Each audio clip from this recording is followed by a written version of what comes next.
Itu hanya pengertian, berikan.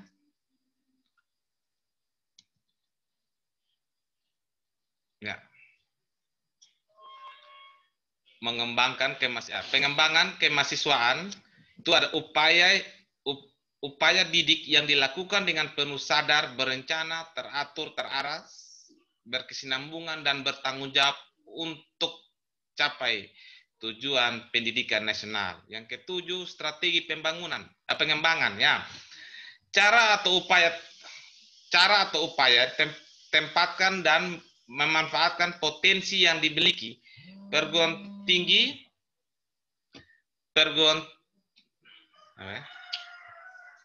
manfaatkan yang dibikin perguruan tinggi agar tepat dalam rangka mencapai tujuan pendidikan nasional dan kegiatan ekstrakurikuler. Yang kedelapan ada dengan istilahnya intra perguruan tinggi. Ormawa atau organisasi mahasiswa yang berfungsi sebagai wadah pengembangan kemahasiswaan di dalam kampus, perguruan tinggi, dan punya eksistensi ala formal yang diakui pimpinan perguruan tinggi yang bersangkutan. Yang kesembilan, organisasi ekstra perguruan tinggi. Itu ormawa yang eksistensi di luar perguruan tinggi. Yang kesepuluh, politik praktis. Nah, kalau kita sebut politik ini agak berbau-bau ya, artinya kurang baiklah. Tapi ya kalau di sini tidak demikian ya. Politik praktis di sini yaitu kegiatan dalam kampus atau atasnamakan kampus yang bertujuan untuk mendukung parpol atau organisasi ekstra perguruan tinggi. Nah, itu sedikit dari visi, misi, dan tujuan dari misi dari Ormawa pada perguruan tinggi. Sekarang kita masuk pada BLM Undana. Ya, baik. Ya, BLM Undana. Ya, kalau tadi Pak sudah sebutkan dari awal bahwa BLM Undana atau Badan Legislatif Mahasiswa. Nah, itu singkatannya itu BLM, tapi kepanjangannya Badan Legislatif Mahasiswa. Ya, apakah tugas dari BLM? Ya kan ada BLM, ada BEM. Ya, nah sekarang Pak bahas yang pertama ini adalah BLM Undana. Apakah tugas dari BLM? Nah, tugas pokok BLM yaitu mewakili mahasiswa di tingkat universitas. Ya, yaitu menetapkan mekanisme dan memilih BEM Undana. Berarti kalau kita lihat BLM dan BEM ini artinya dia ada, tapi BLM ini lebih daripada BEM. Ya, jadi contohnya BLM ini yang menetapkan atau memilih BEM Undana dengan sistem formatur. Ya, kalau istilah sistem formatur itu berarti ada orang-orang khusus yang ditunjuk untuk memilih siapa yang menjadi pemimpin BEM tersebut. Ya, sistem formatur atau langsung sebagai perencana dan penetap GBPKK atau garis besar program kerja di tingkat universitas dan memberi usul atau saran pendapat kepada pimpinan universitas. Dalam artian sini BLM ini punya tugas yang sangat intens atau khusus. Dia artinya bisa memberikan saran kepada pimpinan universitas. Ya, pimpinan universitas ini yang kita ketahui adalah rektor dalam pembimbingan dan kegiatan Tridharma perguruan tinggi. Nah, itu. Ya, yang kedua, yang pertama tadi kan tugas pokok. Yang kedua, fungsinya. Apa fungsi dari BLM Undana ini? Fungsinya sebagai badan perwakilan mahasiswa di tingkat universitas. Ya, yaitu apa? Dia bisa menampung dan menyalurkan aspirasi mahasiswa dan nilai kegiatan dan lembar pertanggungjawaban BEM Undana. Jadi artinya BLM ini dia lebih tinggi dari BEM dan dia ini artinya yang memilih BEM juga. Nah, dia itu menampung semua aspirasi mahasiswa dari mungkin mahasiswa semester 1 sampai semester tingkat atas disampaikan kepada HMJ ditunjuk kepada BEM, barulah BEM itu laporkan kepada BLM dan BLM lah yang punya hak untuk bisa menyalurkan aspirasinya kepada rektor atau pemimpin tertinggi dari perguruan tinggi tersebut. Ya, oke, itu yang pertama tugas pokok, yang kedua fungsi, yang ketiga keanggotaan. Oke? Ya, keanggotaan. Nah, siapakah anggota-anggota dari BLM itu? Ya, yang pertama para ketua BLMF. Nah, tadi BLM ya, sekarang ada istilahnya tambah F, tambahan F lagi belakang. Jadi berarti Badan Legislatif Mahasiswa Fakultas. Ya. Dan satu orang utusan tiap jurusan. Ya, satu orang utusan tiap jurusan. Nah, ini keanggotaan dalam BLM. Yang keempat, pengurus. Ya, siapa-siapa kan pengurus dalam BLM ini dipilih dalam rapat anggota dan dikukuhkan bertanggung jawab kepada rektor.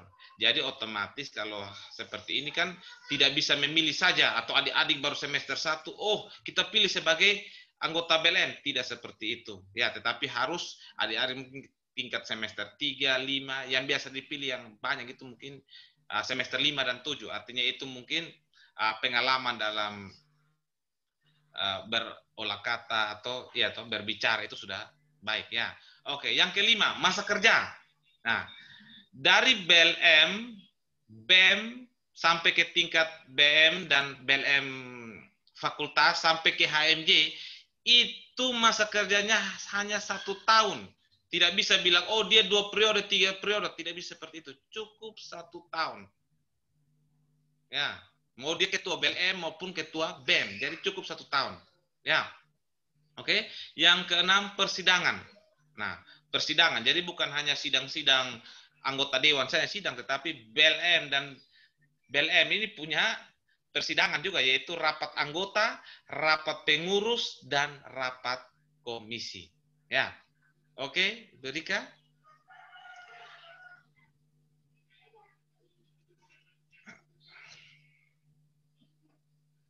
Ya, ya. Tadi kita berbicara tentang BLM, sekarang masuk pada BEM Undana. Nah, BEM juga memiliki tugas, ya, tugas hampir sama dengan BLM, ya. Ya, tugas BEM yang pertama atau tugas pokok dari BEM ini yaitu mengkoordinasi kegiatan organisasi mahasiswa bidang ekstrakurikuler di tingkat universitas dan memberi usul, saran atau pendapat kepada pimpinan universitas, terutama yang berkaitan dengan fungsi dan capaian tujuan pendidikan nasional, hak atau kewajiban mahasiswa dan kembangnya. Jadi kita sering, kalian mungkin waktu di rumah bisa biasa nonton TV dan itu terlihat bahwa, ada mahasiswa yang demo begini-begini. Ya, demo itu kenapa? Karena mungkin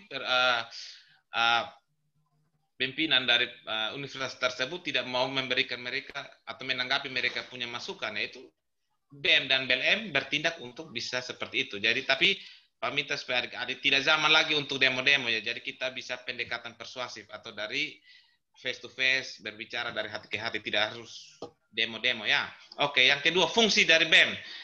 Fungsi dari BEM yaitu menampung atau menyalurkan aspirasi mahasiswa secara langsung via BLM Undana, mengkoordinasi kegiatan ekstrakurikuler, mengembangkan keterampilan manajemen, laksanakan kegiatan sesuai garis besar pokok kerja, membina atau mengembangkan kader bangsa dan memelihara kembangkan ilmu pengetahuan dilandasi norma agama, akademi, etika, dan wawasan kebangsaan. Oke, lanjutkan, Rika. Oke, yang ketiga, keanggotaan. Nah, keanggotaan, siapakah anggota dari BEM ini? Yaitu para ketua Badan Eksekutif Mahasiswa Fakultas atau BMF dan HMJ. Nah, ini HMJ ini porsinya jurusan atau prodi ya. Himpunan Mahasiswa Jurusan atau HMB, Himpunan Mahasiswa Bagian. Bila perlu tambahan anggota, ya, ambil dari fungsionaris lain, dikukuhkan dengan SK Rektor. Ya, jadi bukan BLM dan BEM ini hanya ditunjuk-tunjuk kemudian mereka buat sesuka itu, tidak. Mereka ditunjuk dan dilantik sesuai dengan surat keputusan rektor. Ya, oke. Yang berikut pengurus siapakah pengurus BEM ini? Ya, pengurus dibentuk oleh BLM Undana dan dikukuhkan bertanggung jawab kepada rektor. Ya, jadi ini jelas bahwa dipilih artinya tadi buat formatur untuk pemilihan, kemudian dibentuk oleh BLM Undana, setelah dipilih dibentuk maka dikukuhkan atau rektor. Ya, jadi BEM ini juga harus bertanggung jawab kepada rektor. Jadi ada dua porsi yang penting di situ dalam Ormawa, yaitu BLM dan BEM, itu mereka harus bertanggung jawab kepada rektor. Yang kelima, masa kerjanya juga. BEM juga tetap 1 tahun, tidak dapat dipilih kembali. Jadi tidak ada istilahnya abadi. Kalau kita di universitas kan rektor masih 1 periode, 2 periode, itu bisa 8 tahun kalau 2 periode. Tapi untuk BEM dan BLM cukup 1 kali. Karena masih banyak lagi yang punya kompeten yang bisa menggantikannya. Dan yang keenam, persidangan. Untuk persidangan, ya sama juga dengan BEL, bahwa ada rapat pengurus dan rapat bidang. Oke, baik. Kita lanjutkan. Untuk sekarang masuk pada BLM fakultas.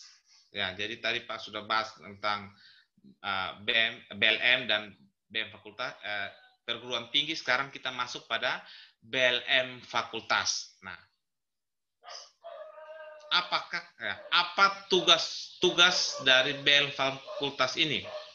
Yang pertama, tetapkan GBP tingkat fakultas sebagai GBP, artinya garis besar pendahuluan tingkat fakultas sesuai dengan garis besar pokok kerja. Jadi artinya mereka harus garis besar pendahuluan dulu, baru masuk pada dia punya garis besar pokok kerja yang ditetapkan oleh BLM Undana. Nilai program BEM fakultas, yaitu memberi usul atau saran atau pendapat kepada pimpinan fakultas, ya, mengevaluasi periode per triwulan kegiatan BEM fakultas dan laporkan kepada pimpinan fakultas dan BLM Undana. Jadi begini, BLM Undana ini dia tidak bertanggung jawab langsung ke rektor lagi, tidak, tetapi dia bertanggung jawab langsung kepada dekan. Tetapi juga ada linknya, ada strukturnya, yaitu dia juga harus bertanggung jawab kepada BLM Undana. Ya, itu tugas pokok. Jadi dia tidak langsung kalang ke rektor lagi, tidak, tetapi harus dekan sebagai petinggi fakultas dan juga kepada BLM Undana. Ya, fungsi dari BLM fakultas yaitu menjadi perwakilan mahasiswa tingkat fakultas dan mengkoordinator atau mengarahkan kegiatan BEM fakultas sesuai garis besar pendahuluan. Itu fungsi dari BLM fakultas. Berika? Ya. Yang ketiga, keanggotaan. Siapa yang menjadi anggota dalam BLM fakultas ini? Yaitu yang pertama, dia harus mahasiswa aktif. Adik-adik juga sudah bisa masuk syarat ya. Kalau aktif kuliah terus ya bisa ya. Yang kedua, yang pertama mahasiswa aktif, yang kedua terdaftar dan terpilih langsung mewakili tiap semester per jurusan bagian program studi. Ya, maksimal 5 orang sesuai dengan kesepakatan bersama. Jadi ingat, setiap semester itu mempunyai perwakilan 5 orang sesuai kesepakatan bersama. Jadi ke depan ya, tapi jangan dulu, ini baru semester 1. Jadi sabar-sabar dulu ya. Pengurus, siapakah pengurus dari BEM fakultas ini? Dipilih dalam rapat anggota dan dikukuhkan serta bertanggung jawab kepada dekan. Ingat, BLM fakultas ini bertanggung jawab penuh kepada dekan dan bukan kepada rektor lagi ya. Dan masa kerjanya masih sama juga kayak tadi Pak bilang, dari BLM mau sampai dengan BEM juga hanya 1 tahun. Hanya 1 tahun, tidak bisa dipilih kembali. Dan persidangan atau rapat yang biasa dilakukan oleh BLM fakultas yaitu rapat anggota, rapat pengurus, dan rapat komisi. Oke, langsung lagi kepada ya, badan, ya. Oke. Silakan. Sekarang kita masuk pada inti-inti tugas pokok. Nah, ini ada pasal-pasal, ya. Sabar ya. Oh sorry. Sebelumnya kita masih BEM dulu. Tadi kan BEM fakultas ya. Sekarang BEM fakultas ya. Tugas pokok dari BEM fakultas. Ya. Tugas pokok dari BEM fakultas yaitu merencanakan dan melaksanakan kegiatan ekstrakurikuler khususnya bidang K sesuai garis besar pendahuluan. Memberi pendapat atau usul saran kepada pimpinan fakultas, terutama berkaitan dengan fungsi dan capaian tujuan pendidikan pendidikan nasional, langsung maupun tidak langsung. Buat laporan periode per triwulan sebagai bahan masukan penilaian BLM fakultas dan pilih pengurus HMJ, HMB, HMPS. HMJ himpunan mahasiswa jurusan, himpunan mahasiswa bagian, dan himpunan mahasiswa program studi. Jadi begitu artinya di sini setiap 3 bulan atau triwulan itu fakultas harus memasukkan di program kerja kepada dekan fakultas. Tetapi itu dekan fakultas tidak langsung juga, tetapi biasa diwakilkan oleh pembantu dekan 3 bidang kemahasiswaan. Ya, itu tugas pokok dari BEM fakultas. Ya, yang kedua, fungsi. Fungsi yaitu merencanakan pelaksanaan kegiatan ekstrakurikuler sesuai dengan garis besar pendahuluan dan pengembangan kegiatan ekstrakurikuler khususnya bidang penelaran dan kegiatan ya. Ya, itu bagian dari tugas pokok dan fungsi dari BEM fakultas. Berika?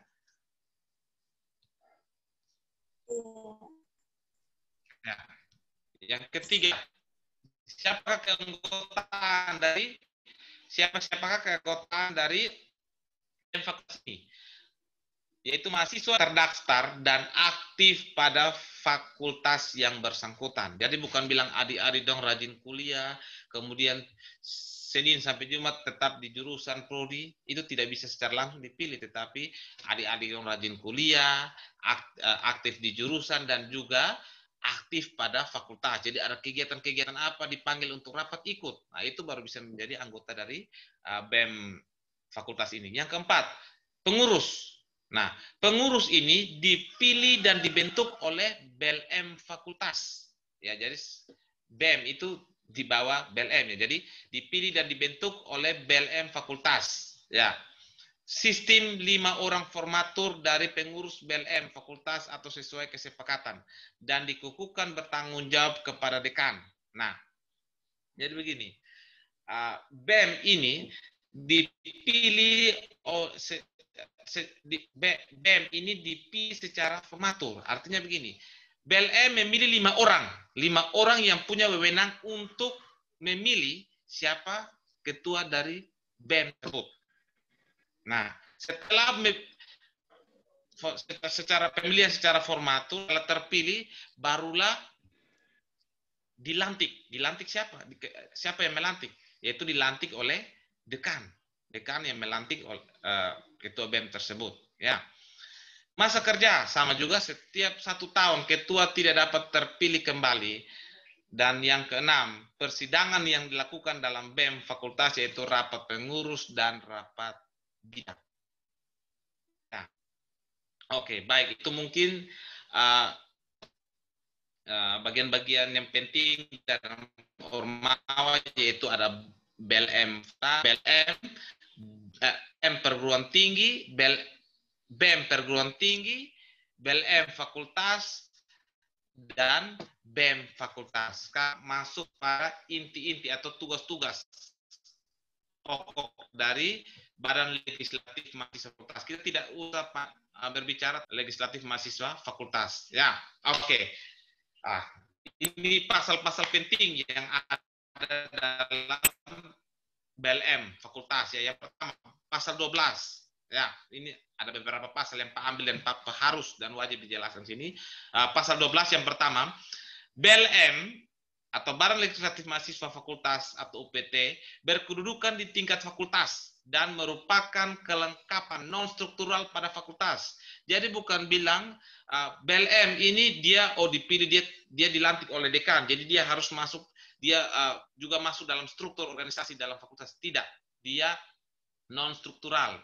Ya, dia non struktural atau berbeda, tapi memang dia punya pertanggung jawab masih kepada dekan.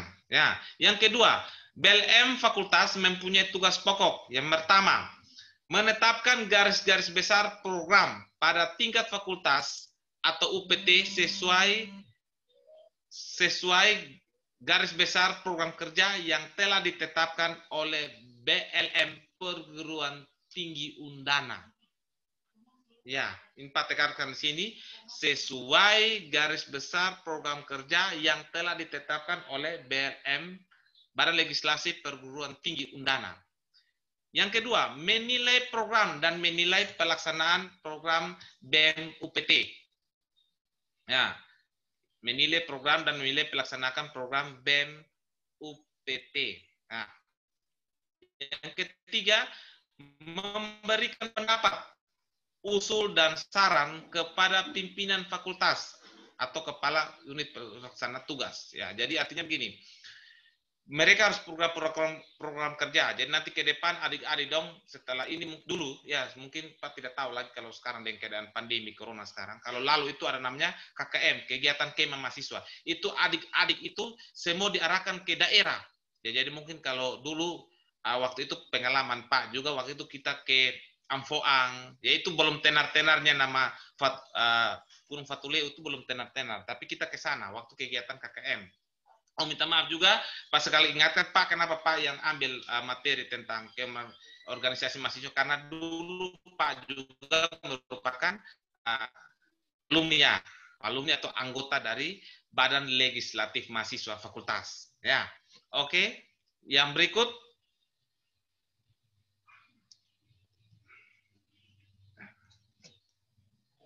Berika. Ya, oke. Lah ini lanjutan dari pasal 12 yaitu mengevaluasi secara periode per triwulan pelaksanaan kegiatan BEM perguruan tinggi dan melaporkan kepada pimpinan fakultas dan BLMPT Undana. Menetapkan mekanisme dan memilih pengurus BEM fakultas secara langsung atau secara formatur. Yang ketiga, melaksanakan tugas pokok sebagaimana dimaksud dalam ayat 2 pasal ini. Maka BLM UPT mempunyai fungsi. Nah ini, fungsi dari BLM UPT yang pertama, sebagai perwakilan mahasiswa pada tingkat fakultas atau unit pelaksana tugas. Ya. Yang kedua, mengkoordinator dan pengarahan kegiatan BEM fakultas atau UPT sesuai garis-garis besar program atau GBP yang ditetapkan. Ya. Oke. Kita lanjut pada itu untuk pasal 12 ya. Sekarang kita masuk pada pasal 14. Nah, ya, ini Pak sedikit harus menjelaskan di sini. Ini kan ada poin-poin penting di sini ya. Ya, sabar ya Pak.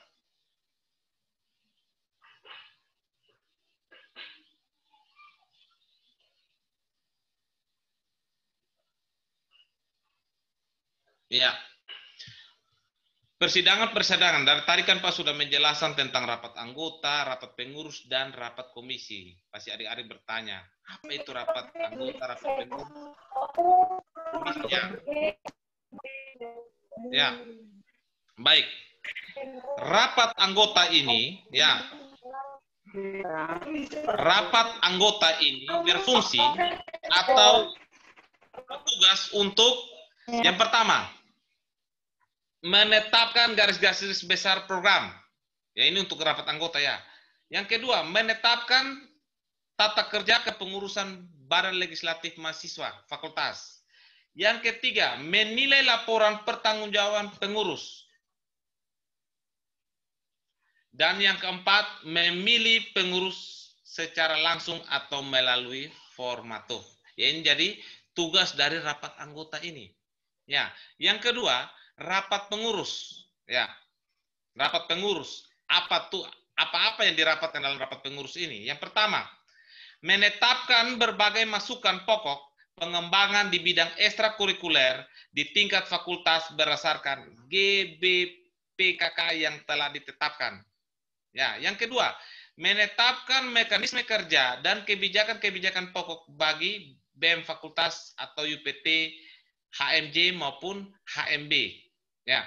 Yang ketiga, menetapkan alternatif pemecahan terhadap berbagai masalah dan kendala berdasarkan hasil penilaian pelaksanaan GBP. Yang keempat, menilai laporan pertanggungjawaban pengurus BEM UPT. Yang kelima, memilih formatur BEM atau UPT sesuai yang disepakati. Yang keenam, memilih utusan BLM perguruan tinggi.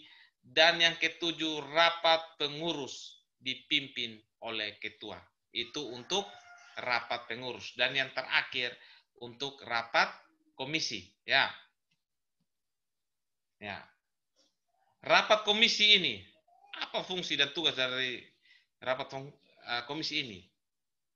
Yaitu, yang pertama, membahas dan merumuskan kerja komisi sesuai tugas dan tanggung jawabnya atau tupoksi, tugas pokok.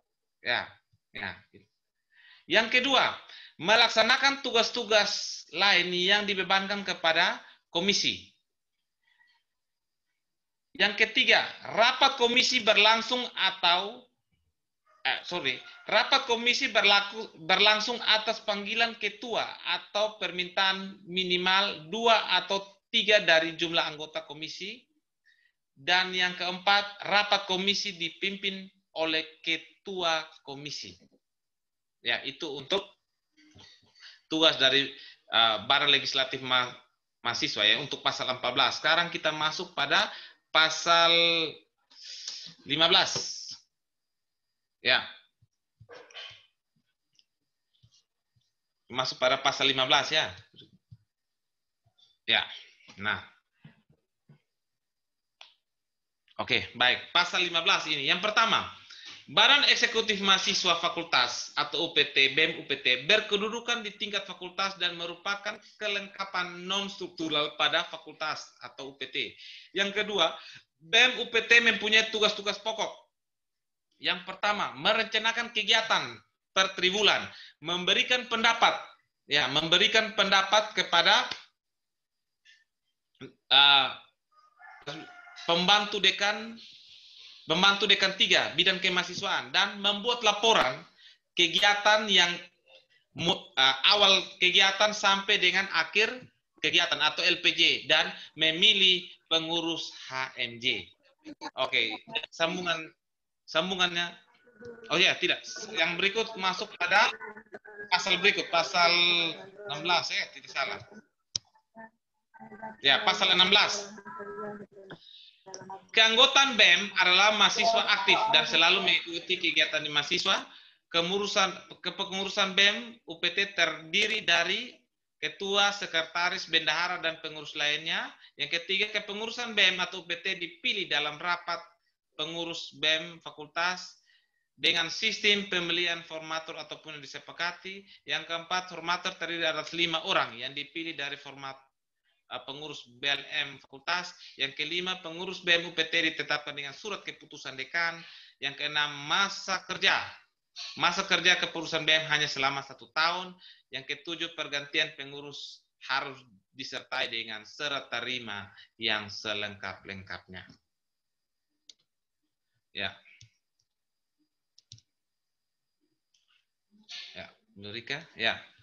Ya, tadi kita sudah berbicara tentang BLM perguruan tinggi, BEM perguruan tinggi, BEM fakultas, BLM fakultas. Sekaranglah kita masuk pada namanya HMJ atau HMB.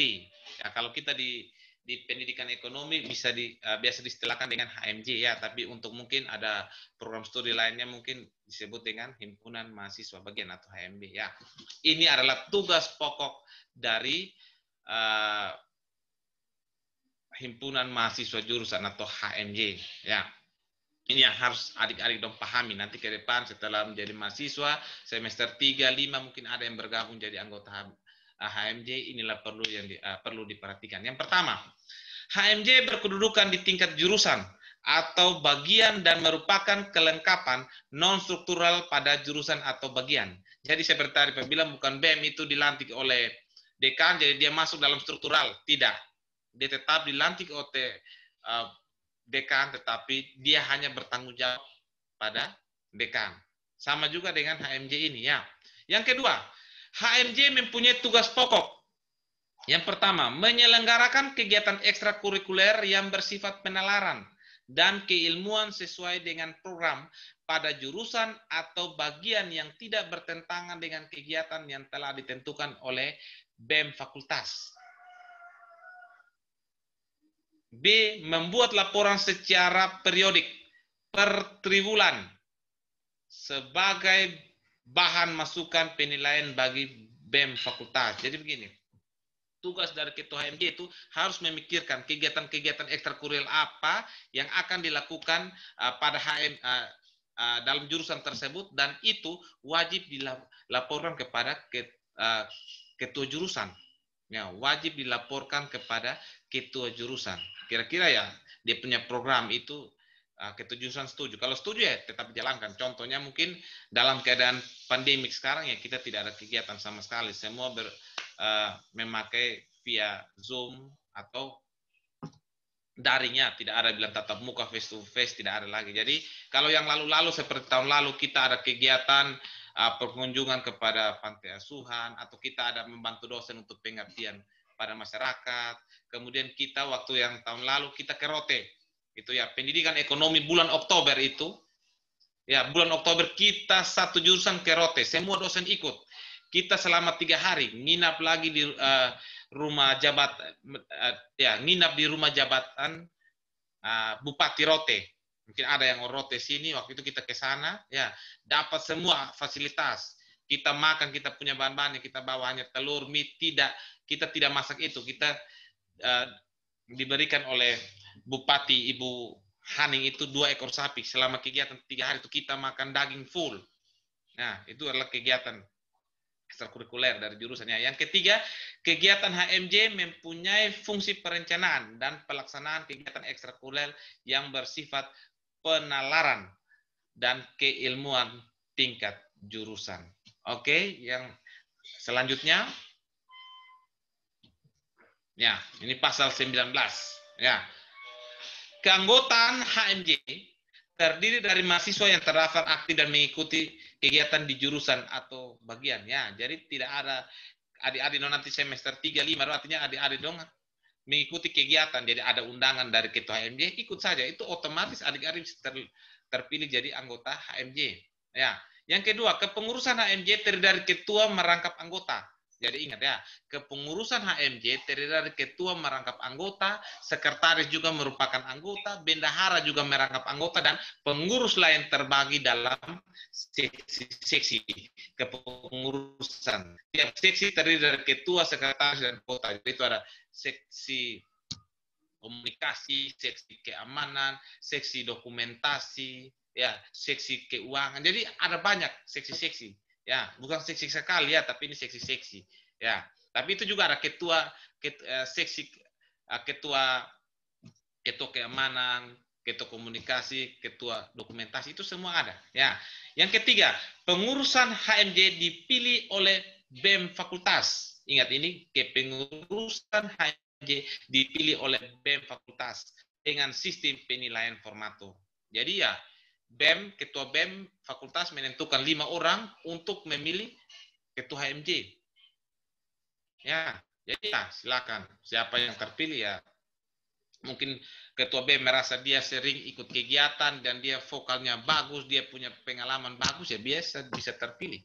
Ya, jadi bukan dalam arti pendekatan. Oh ini orang ini suku ini. Jadi tidak seperti itu ya, tetapi harus lihat juga dia punya kompetensi atau kemampuan, terutama apalagi berolah vokal ya.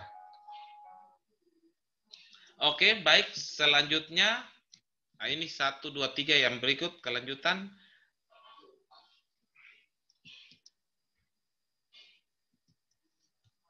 Ya, yang keempat. Yang keempat, atau ini sudah terakhir ya untuk materi Pak ini. Yang empat, formatur terdiri dari 5 orang yang terdiri dari pengurus BEM, itu sudah tadi. Pengurus HMJ yang telah dibentuk sebagaimana pada ayat 3 dan 4.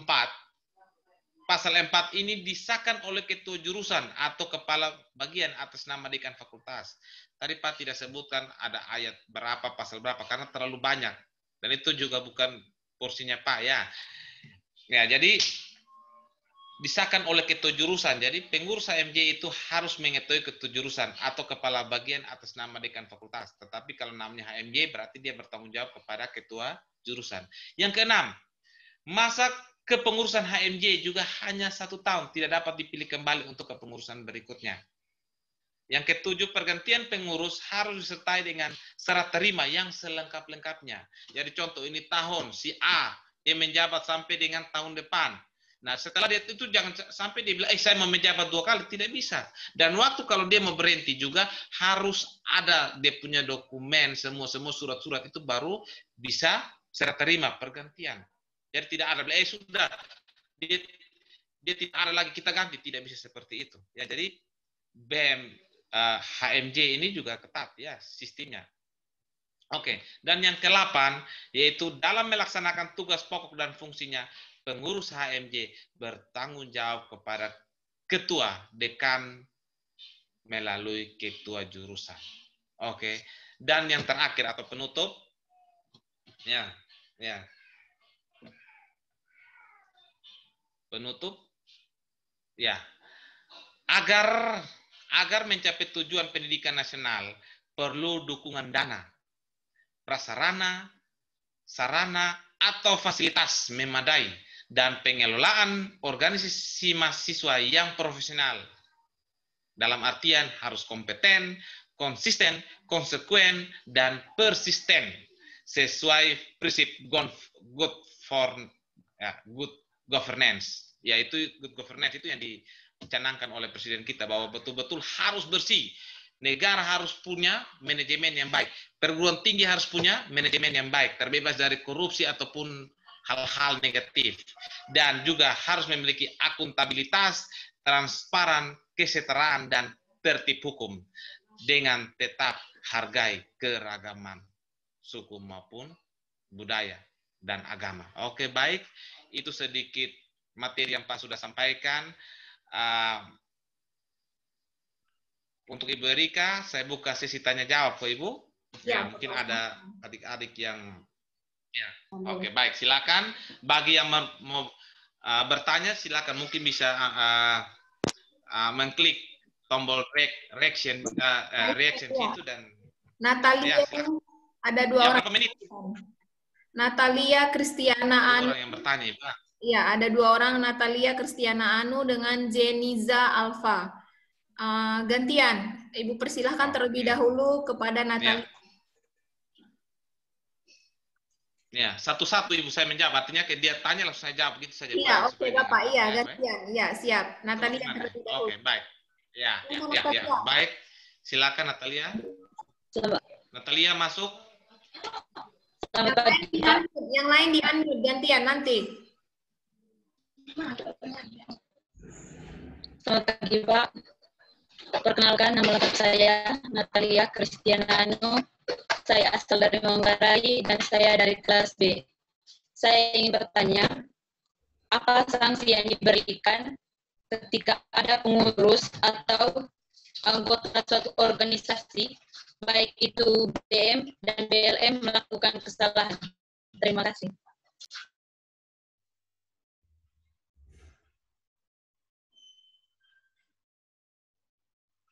Mises, di-unmute dulu. Di-unmute, suara tidak kedengaran.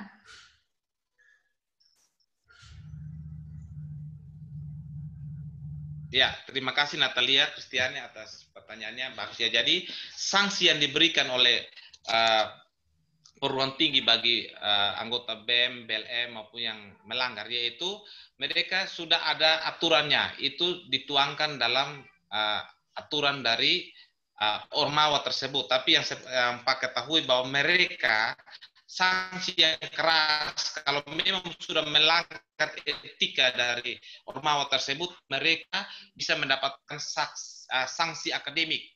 Ya, sanksi akademik itu bisa diberi, bisa saja mereka diberikan cuti, ya istilahnya cuti atau sanksi, itu tidak kuliah selama 2 semester atau 1 semester. Tapi kalau kesalahan yang mereka berbuat itu sangat fatal, maka mereka bisa dikeluarkan dari universitas. Dan itu ada aturannya, ya, seperti itu. Ya, baik, Natalia, seperti itu ya. Pak, terima kasih. Oke. Ya. Saya persilahkan kepada Zeniza Alfa Zandraye Nahar untuk bertanya.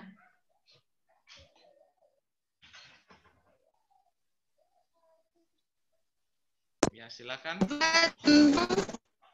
Oke. Dari suaranya dukung. Zeniza, pertanyaan sayang, suaranya tidak jelas. Contoh dari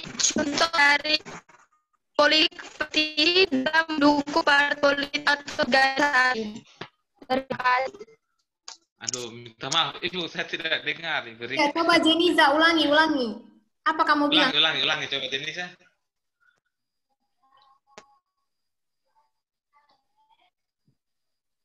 Contoh dari politik dalam mendukung politik atau gagasan. Contoh dari? Oh, bisa di chat saja kok. Di chat saja. Coba Zeniza, contoh kamu dari? saja. Ya. Di chat.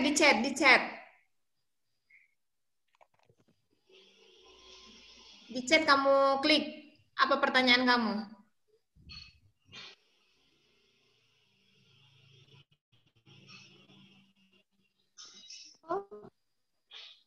Contoh dari politik praksi.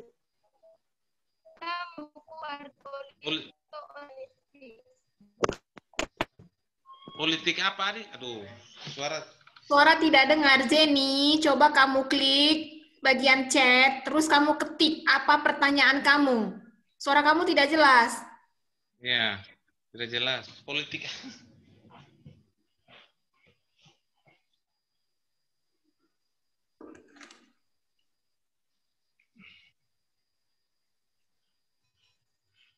Dari politik praktisi dan mendukung partai politik gagasan. Chat saja ya. Memang ini Adi punya jaringan kayaknya tidak bagus. Jadi Pak juga tidak, Paknya ditanggap kata politik, tapi Pak tidak tahu ada satu lagi itu apa. Di chat saja Adi. Di chat, di klik. Di kolom chat. Chat tuh. Kolom chat kamu tulis.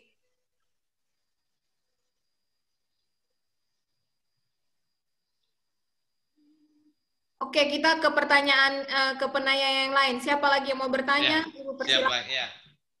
Sambil menunggu Zeniza mengetik pertanyaannya. Ya. Ada lagi yang mau bertanya?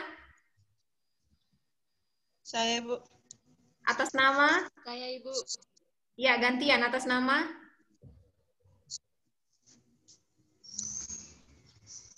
Atas nama Restina. Ya. Siapa? Resti. Margareta Jelita, Ibu. Ya. Resti Adolfina Nomeni. Adolfina Nomeni. Ya, silakan.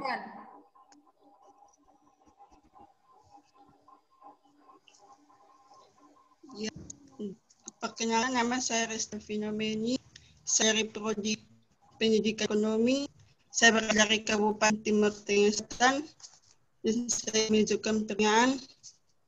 Pertanyaannya adalah di dalam BLM Undana, BEM Undana, BEM Fakultas itu ada GBKK.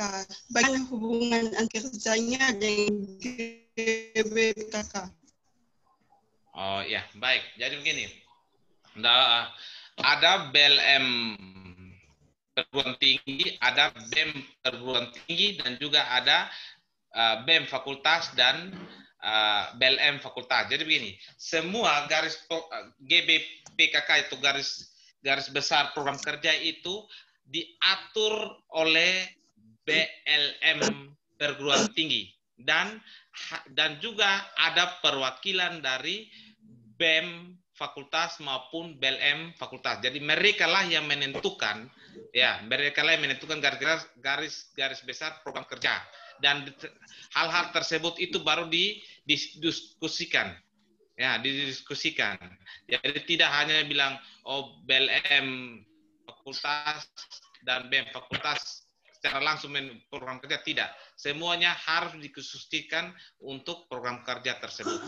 Jadi hubungannya itu artinya mereka saling berkesinambungan. Jadi mungkin ada kelemahan dari program kerja tersebut, dan itu tugas-tugas dari BLM perguruan tinggi dan BEM perguruan tinggi untuk mengoreksinya kembali. Gimana, Adik? Pahami? Kasih, Pak. Pak Mises. Saya rasa sudah cukup adik-adik yang bertanya. Karena kan pemateri berikutnya Bapak Aridata sudah ada di line Zoom. Jadi materi yang dibawakan Pak Mises kita akhiri sampai di sini. Baik. Dan ke materi yang akan dibawakan oleh Bapak Siap. Ibu Erika, terima kasih banyak atas waktunya. Sampai jumpa di lain waktu. Salam untuk semua ya. Salam untuk pendidikan. Terima kasih banyak, Pak. Terima kasih. Salam semua. Terima kasih banyak, Pak. Terima kasih, Pak. Sampai jumpa. Terima kasih. Terima kasih banyak, Pak. Sampai jumpa ya semua. Terima Sampai kasih, jumpa Pak. di materi kita Adik-adik tolong di-unmute ya. Tolong di-unmute.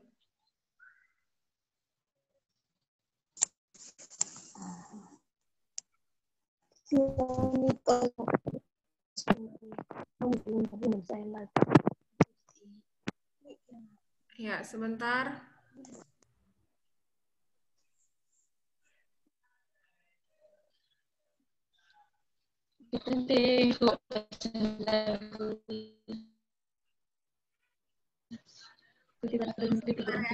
Ibu masih mau membagikan materi. Ya, sebentar. Ibu Erika, selamat siang. Siang Bapak, saya lagi mau mengirimkan sebentar ya. Tambah cantik aja Ibu. Aduh Mama nih. Shalom Bapak, shalom. Shalom, Tuhan berkati semua. Bentar ya Bapak. Materinya ada di Word aja, tidak dibuat PowerPoint-nya. Iya Bapak, betul. Biar supaya mereka bisa baca.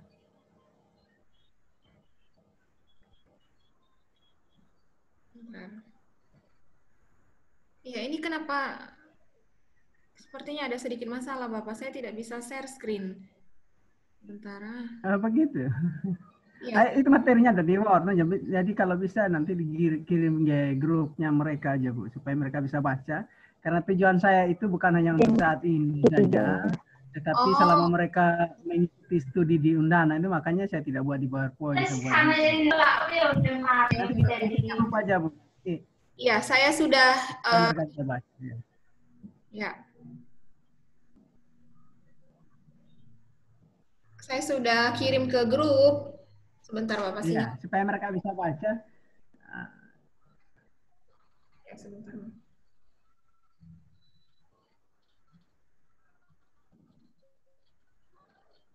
Karena saya hanya akan menyampaikan materi seputar kegiatan akademik yang mereka bisa ikuti selama mereka studi di Undana. Untuk yang lain-lainnya saya abaikan saja karena sudah disampaikan oleh pemateri yang lain. Ya. Karena fokus saya itu nanti pada bagaimana mereka melakukan kegiatan akademik itu dalam rangka penyelesaian studi mereka. Oke Bapak. Adik-adik, di grup WA Ibu sedang mengirim materi yang Bapak dosen akan bawakan. Jadi adik-adik bisa baca. Dan Pak Ari ingin langsung membawakan materi, begitu Bapak, atau sambil cerita-cerita saja? Ya, bisa. Ya, sambil cerita, sambil masuk di materi. Yang paling penting sekarang peserta sudah sementara on, supaya bisa dengar apa yang akan saya sampaikan. Ya. Selain itu, juga mereka bisa baca sendiri materi yang saya bagikan itu, karena materi itu nanti akan menuntun mereka selama mereka mengikuti studi dan beban studi yang harus mereka selesaikan selama mereka mengikuti pendidikan di Undana, khususnya di pendidikan ekonomi. Oke, selamat siang, salam kenal untuk adik-adik mahasiswa baru. Selamat bergabung dengan kita di program studi pendidikan ekonomi. Saya akan membawakan materi tentang kegiatan akademik di perguruan tinggi, khususnya di pendidikan ekonomi, selama adik-adik mengikuti pendidikan di Universitas Nusa Cendana, khususnya di pendidikan ekonomi. Saya adalah dosen pendidikan ekonomi, nama saya sudah ada di jadwal, yaitu Ari Data. Tidak usah ada embel-embelnya, itu aja nama saya, gelarnya silahkan dilihat sendiri. Oke, terima kasih, selamat siang. Kita akan melanjutkan dengan materi karena waktu kita hanya beberapa menit saja di dalam Zoom meeting ini. Jadi saya tidak mau membuang banyak kesempatan. Silakan adik-adik memperhatikan materi yang sudah dibagi. Yang pertama itu kita mulai melihat beban studi per semester yang harus adik-adik mahasiswa ikuti. Khusus untuk semester awal ini, adik-adik akan diberikan beban studi yang dapat diambil itu maksimal 22 SKS. Ya, 22 SKS. Dan pada semester berikutnya nanti, kalau adik-adik semua bisa menyelesaikan seluruh SKS yang ada, yang sejumlah 22 itu maksimal, dengan nilai yang nilai tertingginya itu kalau di perguruan tinggi adalah 4. Ya, bobot nilai tertingginya itu adalah 4. Kalau di sekolah menengah itu adik-adik punya nilai itu bisa sampai 100 ya. Tapi kalau di sini nilainya hanya sampai 4. Nah, untuk dapat nilai 4 itu bobot nilai mentahnya itu skor. Maksud saya skor nilai mentahnya itu ada di materi yang saya berikan itu. Materi selanjutnya, nah, yang adik-adik perlu lihat dulu di situ adalah nilai tertingginya itu dalam kaitannya dengan beban SKS yang bisa diambil oleh mahasiswa itu pada semester berikutnya. Nah, silakan dilihat di tabel itu. Indeks prestasi akademiknya itu kalau 3 ke atas, 3 sampai 4 itu adik-adik bisa mengambil SKS sebanyak 24 SKS. Kemudian yang berikut 2,5 sampai dengan 3 itu adik-adik bisa mengambil 20 SKS. Dan seterusnya 2 sampai 2,00 sampai 2,49 itu maksimal beban SKS yang bisa diambil itu adalah 18 SKS. Kemudian kalau 1,5 sampai dengan 1,99 itu beban SKS maksimalnya itu 15 SKS. Dan kurang dari 1,5 itu hanya bisa mengambil 12 SKS. Nah, Kalau adik mau cepat selesai, maka harus berlomba untuk mendapat nilai dengan indeks prestasinya itu lebih dari bisa mengambilnya itu sampai dengan 24 SKS dan bisa selesai studi lebih cepat. Kemudian yang berikut ada ketentuan menyangkut satuan kredit semester atau yang kita sebut dengan SKS di sini. Silakan dibaca di situ. Satu SKS itu setara dengan 170 menit kegiatan belajar per minggu dalam satu semester. Per minggu dalam satu semester. Setiap mata kuliah itu paling sedikit memiliki bobot 1 SKS. Ya. Setiap mata kuliah paling sedikit memiliki bobot SKS, bobot SKS-nya 1. Ya. Semester itu merupakan waktu kegiatan pembelajaran efektif yang akan ditempuh selama 16 kali pertemuan atau 16 minggu.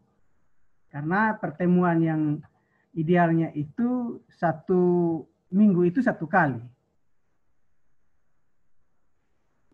Kemudian yang berikut, silakan memperhatikan tabel yang ada di materi itu. Di situ ada bentuk pembelajarannya dan waktu yang harus dimanfaatkan. Di situ kegiatan perkuliahan responsi atau tutorial. Nah, untuk saat ini kita karena dalam situasi pandemi virus COVID-19 ini kita tidak bisa melaksanakan mata kuliah tatap muka ya. Nah, sedianya tatap muka itu, kegiatan tatap muka itu 1 SKS itu 50 menit. Kemudian kegiatan belajar dengan penugasan terstruktur itu 60 menit. 60 menit untuk 1 SKS. Kemudian yang berikut, kegiatan belajar mandirinya itu 60 menit juga. Jadi jumlah waktu yang disediakan untuk atau harus dimanfaatkan untuk menyelesaikan 1 SKS itu adalah 170 menit. Nah, 170 menit. Itu untuk kuliah responsi atau tutorial. Nah, tutorial yang bisa kita laksanakan sekarang dalam situasi pandemi ini memang bisa kita lakukan, tapi tidak tatap muka. Dan juga waktunya itu terbatas, tidak bisa mencapai ini. Jadi yang bisa digunakan itu adalah penugasan terstruktur dan belajar mandiri itu yang nanti bisa diperbanyak supaya bisa mencapai 170 menit. Kemudian yang berikut, seminar atau bentuk pembelajaran lain yang sejenis itu itu dalam kegiatan tatap mukanya itu waktu yang dibutuhkan itu adalah 100 menit. Kemudian yang berikut kegiatan belajar mandiri 70 menit. Sehingga total waktunya atau jumlahnya itu adalah 170 menit. Itu per SKS itu. Kemudian yang berikut pembelajaran praktikum. Nah, kalau pembelajaran praktikum ini khusus untuk kita di pendidikan ekonomi itu ya yang selama ini praktikumnya itu bisa dalam bentuk pengabdian pada masyarakat, bisa juga dalam bentuk untuk semester berikutnya nanti ada praktek pembelajaran di kelas, itu kemudian ada praktek pengalaman lapangan nanti untuk semester 7 nanti bagi guru itu akan turun mengajar di praktek di sekolah-sekolah. Tapi untuk saat ini praktek ini bisa dilakukan secara daring, tidak harus turun ke sekolah sekarang karena situasi dan kondisi yang tidak memungkinkan. Nah, untuk satu SKS-nya itu membutuhkan waktu 170 menit juga. Yang berikut kita melihat masa perkuliahan. Masa perkuliahan itu dalam 1 tahun itu kita bagi 2 semester, semester ganjil dan semester genap. Jumlah tatap mukanya itu 16 kali. Kalau mata kuliah itu bobot SKS-nya 2 SKS, berarti 1 kali tatap muka itu 100 menit. Karena 1 SKS sama dengan 50 menit. Kemudian kalau 3 SKS berarti 150 menit. Jumlah tatap mukanya bisa 16 kali atau bisa juga kalau dibagi lagi bisa menjadi 24. Kemudian mata kuliah yang 4 SKS itu jumlah waktu yang disediakan itu kalau tidak dibagi menjadi 2 kali tatap muka atau 2 kali pertemuan berarti harus menghabiskan waktu 1 kali tatap muka itu 200 menit. Tapi kalau dibagi itu bisa menjadi 100 menit. Lihat di tabel yang saya sudah bagi itu. Kemudian masa ujiannya itu 2 kali. Ujian tengah semester dan ujian akhir semester. Yang berikut kehadiran dosen dan mahasiswa dalam perkuliahan. Nah, dosen itu berkewajiban melaksanakan tugas perkuliahan minimal 80% dari ketentuan masa perkuliahan dan bisa menggantikan sisa perkuliahannya itu 20% dengan tugas-tugas yang setara. Jadi tugas-tugas itu bisa 20%. Kemudian kehadiran mahasiswa itu minimal 80%. Apabila kehadiran lebih kecil dari 80%, maka mahasiswa itu tidak diperkenankan untuk mengikuti ujian akhir semester atau UAS. Kemudian yang berikut, praktikum. Praktikum ini merupakan salah satu metode pembelajaran yang dimaksudkan untuk meningkatkan pemahaman dan keterampilan mahasiswa. Nah, tidak semua mata kuliah itu bisa mengandung praktikum. Yang lebih banyak praktikum itu bisa mereka lakukan di laboratorium, dan kita di pendidikan ekonomi tidak terlalu banyak praktikumnya.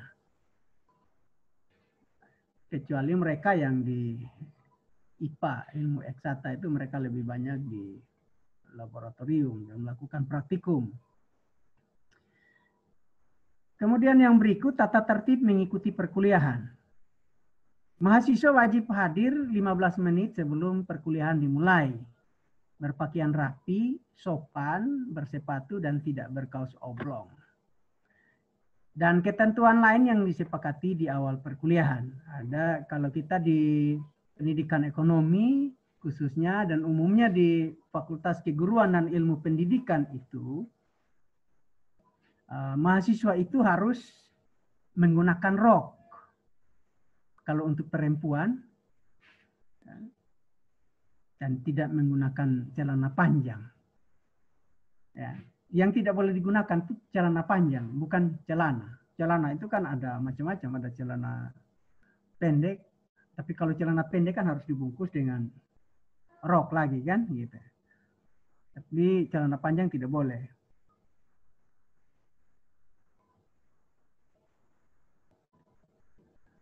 Yang berikut, ujian. Ujian mata kuliah dilakukan untuk mengukur pencapaian pembelajaran mata kuliah yang dinyatakan dalam bentuk nilai hasil belajar. Ujian tersebut dilaksanakan oleh dosen yang bersangkutan, meliputi yang tadi saya sudah katakan UTS dan UAS. Juga ada ujian tugas akhir. Ujian tugas akhir ini untuk mereka yang sudah menyelesaikan penelitian untuk skripsi nanti, Ujian tugas akhir. Kemudian yang berikut, laporan hasil studi. Laporan hasil studi semester itu diberikan dalam bentuk kartu hasil studi yang kita sebut dengan KHS.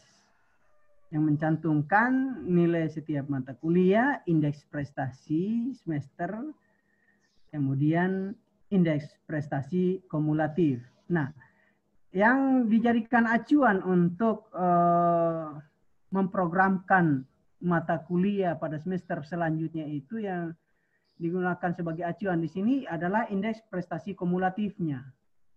Yang tadinya itu kalau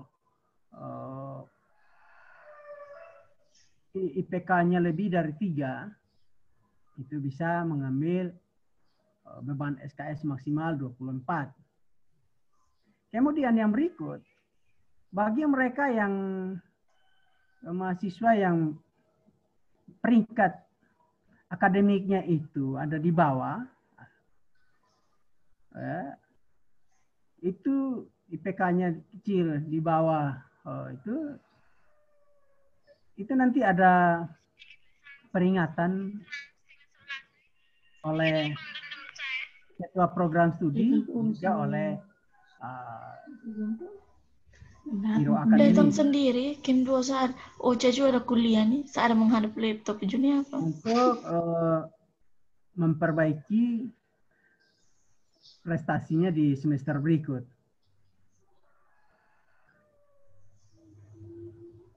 Ya.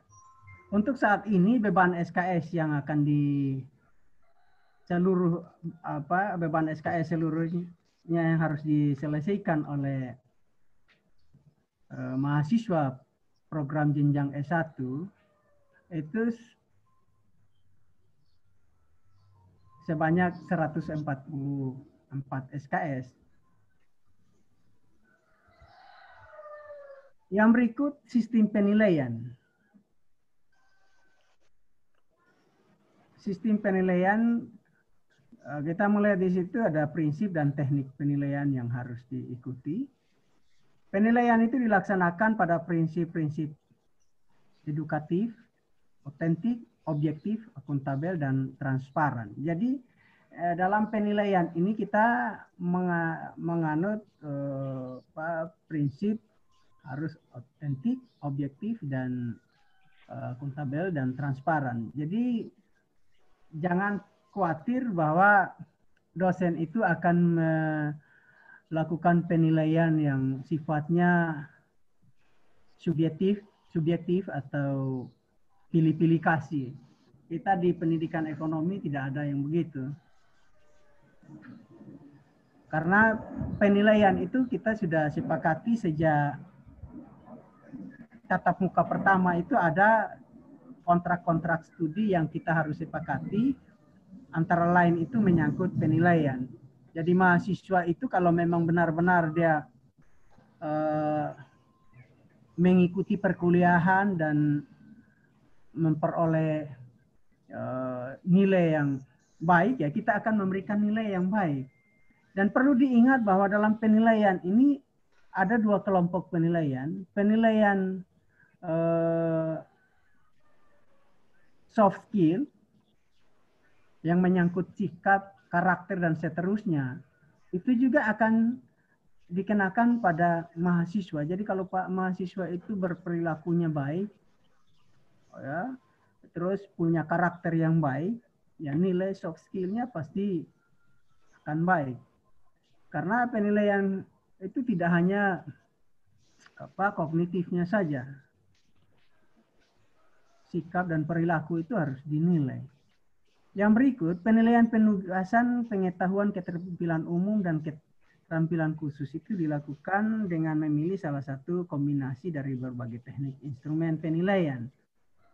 Instrumen penilaian itu terdiri dari penilaian proses dalam bentuk rubrik atau penilaian hasil dalam bentuk portofolio, karya desain, penilaian sikap, dapat menggunakan teknik penilaian observasi. Jadi sikap-sikap dari mahasiswa itu, kalau ada mahasiswa yang membandel, melanggar aturan disiplin dan seterusnya, itu pasti ada penilaian sikapnya. Itu ada kaitannya dengan karakter dari mahasiswa itu. Dan untuk mahasiswa-mahasiswa yang punya masalah dengan sikap dan karakter itu, nanti peran dosen PA di situ juga peran dari dosen mata kuliah dan ketua program studi itu akan memanggil mereka dan memberikan nasihat. Yang berikut, prinsip dan teknik penilaian. Seperti yang sudah ada di materi yang ada pada adik-adik mahasiswa di situ. Ya, pada akhir perkuliahan dapat nilai hasil belajar yang diberikan berdasarkan ujian tengah semester dan ujian akhir semester. Termasuk di situ tugas terstruktur dari dosen dan nilai praktek apabila mata kuliah itu. Kemudian kehadiran. Bobot komponen itu ditetapkan dan tugas itu.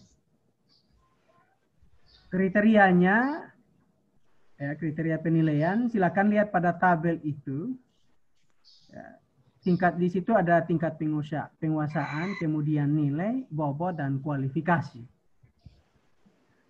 Kalau yang dapat penguasaannya itu 80% sampai dengan 100% itu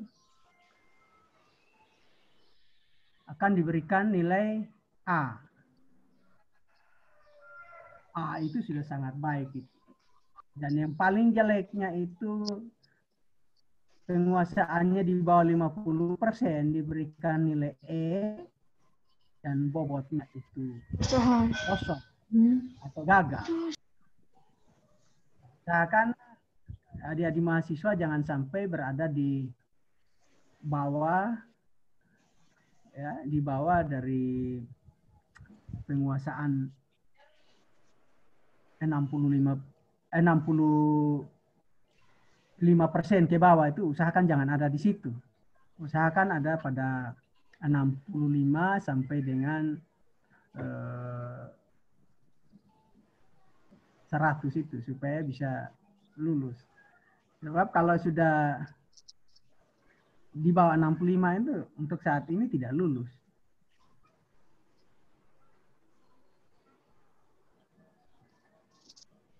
Nilai batas kelulusannya itu silakan dilihat di situ. Untuk program sarjana suatu mata kuliah dianggap lulus itu apabila mempunyai nilai C. Ya. Bagi mahasiswa yang mendapat nilai C dianggap tidak lulus dan diwajibkan mengikuti kuliah kembali khusus untuk mata kuliah pengabdian kepada masyarakat. Ada nanti mata kuliah KKN, kemudian mata kuliah praktek pengalaman lapangan. Kalau nilai C itu tidak lulus, jadi bisa lulus itu kalau mempunyai nilai minimal B. Kemudian yang berikut perhitungan nilai atau indeks prestasi kumulatif. Nah, ada di situ, dilihat saja. Untuk saat ini adik-adik mahasiswa belum hitung ini. Nanti kalau sudah lulus atau sudah akhir semester nanti baru bisa hitung indeks prestasi semesternya, kemudian semester 2-nya baru bisa menghitung indeks prestasi kumulatifnya. Silakan diperhatikan di situ. Kemudian yang berikut predikat kelulusan. Predikat kelulusan ini juga nanti pada akhir studi dari saudara nanti atau dari adik mahasiswa nanti itu pada saat yudisium. Ya, silakan dilihat di situ. Kita lanjutkan dengan dosen penasihat akademik. Nah, di program studi itu ada dosen penasihat akademik yang akan memonitor kemajuan akademik dan perkuliahan mahasiswanya, baik melalui tatap muka maupun melalui sistem informasi akademik. menjelang penyelesaian studi mahasiswa maupun dosen itu harus memeriksa KHS dan membandingkan dengan kontrak mata kuliah guna menghindari adanya mata kuliah yang belum diambil mahasiswa atau tidak tercantum atau tercantum 2 kali atau lebih. Nah, pengalaman sekarang selama ini ada mahasiswa yang karena program mata kuliahnya itu dilakukan secara online semua dengan mencentang atau memilih mata kuliah yang sudah ada di dalam daftarnya. Nah, ada mahasiswa yang lalai dalam melakukan hal ini. Nah, jadi saya harapkan untuk mahasiswa baru ini harus menghubungi, kita punya admin di situ, Pak Julio. Ya. Pak Julio itu bisa membantu adik-adik mahasiswa untuk mencentang mata kuliah yang diprogramkan. Kalau tidak dicentang, maka dengan sendirinya itu mata kuliah itu tidak terprogram. Dan kalau tidak terprogram, maka mahasiswa itu tidak bisa mengikuti mata kuliah itu. Yang berikut, dosen PA juga di situ akan memberikan tanda tangan atau paraf pada mata kuliah yang akan dihapus kalau memang mau diganti. Juga pada mata kuliah yang akan yang digantikan, yang mengganti, maksudnya yang mengganti mata kuliah sebelumnya. Nah, yang berikut supervisi pelaksanaan perkuliahan. Jadi selama kegiatan perkuliahan itu ada supervisi yang akan dilakukan oleh ketua program studi atau jurusan, dan juga nanti akan dilakukan dibantu oleh tim gugus penjaminan mutu, dari LP3. Kemudian yang berikut, evaluasi perkuliahan. Evaluasi perkuliahan ini